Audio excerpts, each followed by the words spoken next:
मनुष्य अपने विश्वास से बनता है, जैसा वो विश्वास करता है वैसा बन जाता है। श्री कृष्ण। आत्मा पुराने शरीर को ठीक उसी प्रकार त्याग देती है जिस प्रकार मनुष्य अपने पुराने वस्त्रों को त्याग कर नए वस्त्रों धारण कर लेता है। श्री कृष्ण। परिवर्तन ही इस दुनिया का नियम है। कल जो किसी और का था आज वो तुम्हारा है एवं कल वो किसी और का होगा।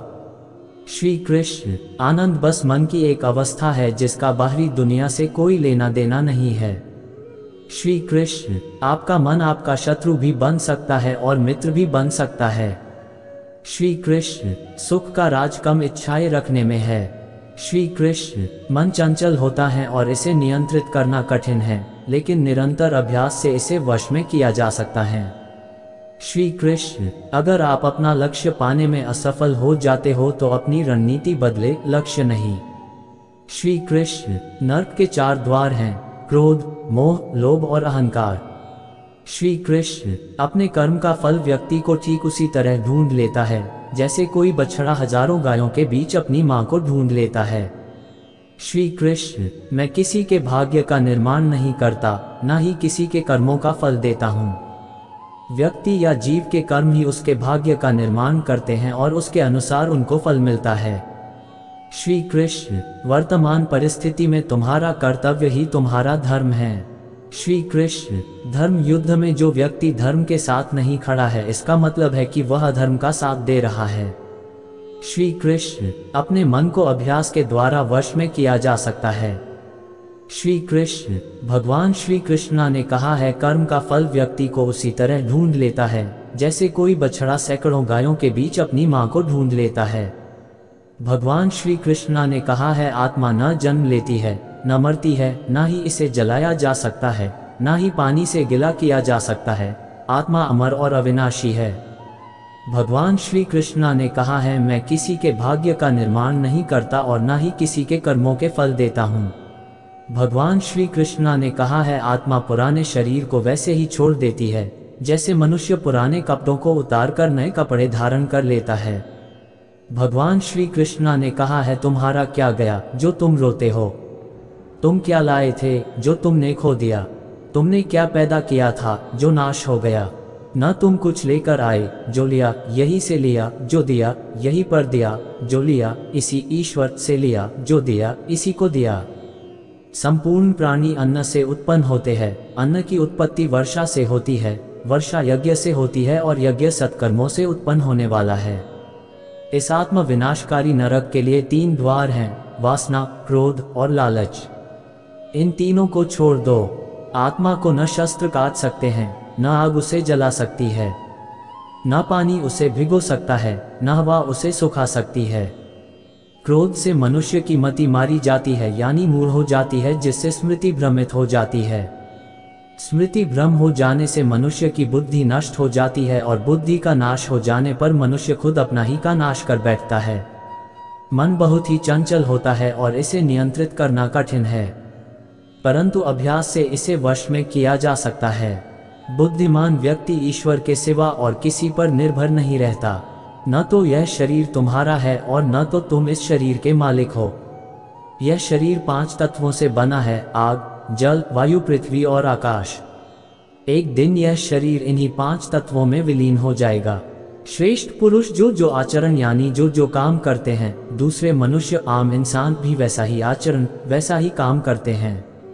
वह श्रेष्ठ पुरुष जो प्रमाण या उदाहरण प्रस्तुत करता है, समस्त मानव समुदाय उसी का अनुसरण करने लग जाते हैं।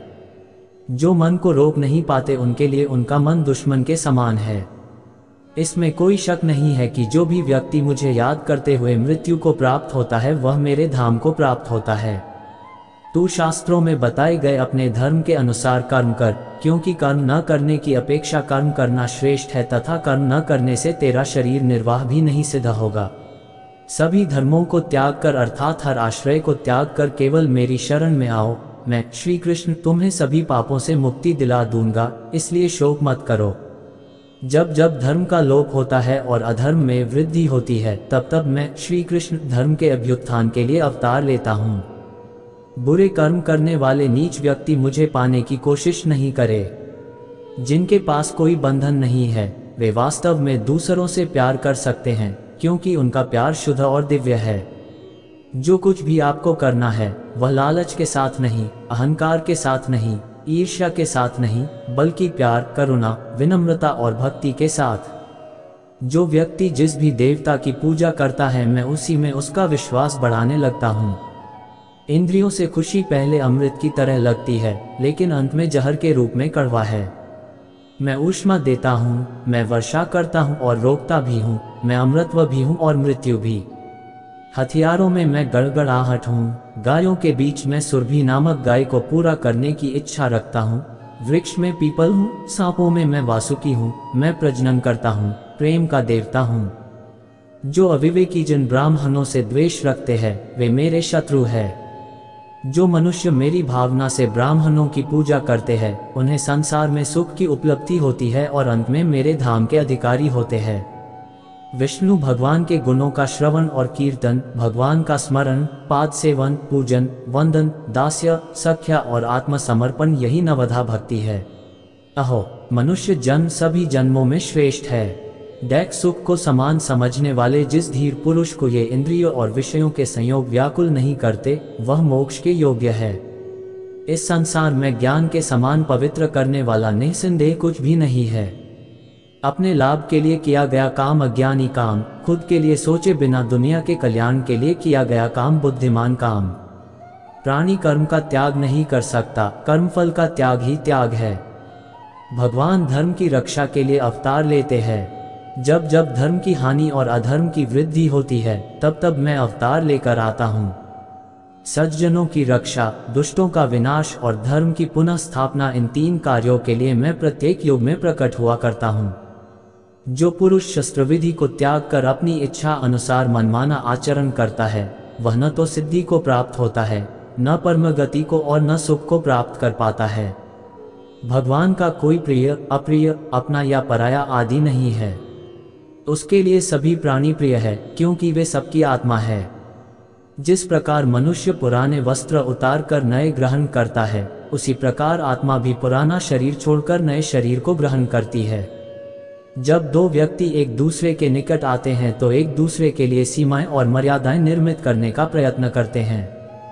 हम यदि सारे संबंधों पर विचार करें तो देखेंगे कि सारे संबंधों का आधार यही सीमाएं हैं जो हम दूसरों के लिए निर्मित करते हैं, और यदि अनजाने में भी कोई व्यक्ति इन सीमाओं को तोड़ता है तो उसी क्षण हमारा हृदय क्रोध से भर जाता है।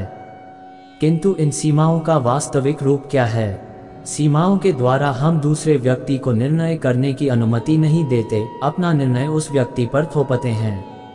अर्थात किसी की स्वतंत्रता का अस्वीकार करते हैं, और जब स्वतंत्रता का अस्वीकार किया जाता है तो उस व्यक्ति का हृदय दुख से भर जाता है, और जब वो सीमाओं को तोड़ता है तो हमारा मन क्रोध से भर जाता है। क्या ऐसा नहीं होता? पर यदि एक दूसरे की स्वतंत्रता का सम्मान किया जाए तो किसी मर्यादाओं या सीमाओं की आवश्यकता ही नहीं होती। अर्थात जिस प्रकार स्वीकार किसी संबंध का देह है, क्या वैसे ही स्वतंत्रता किसी संबंध की आत्मा नहीं? स्वयं विचार कीजिए। अगर आपको हमारी यह वीडियो पसंद आई तो लाइक कीजिए, सब्सक्राइब कीजिए, बेल आइकन को क्लिक कीजिए। धन्यवाद।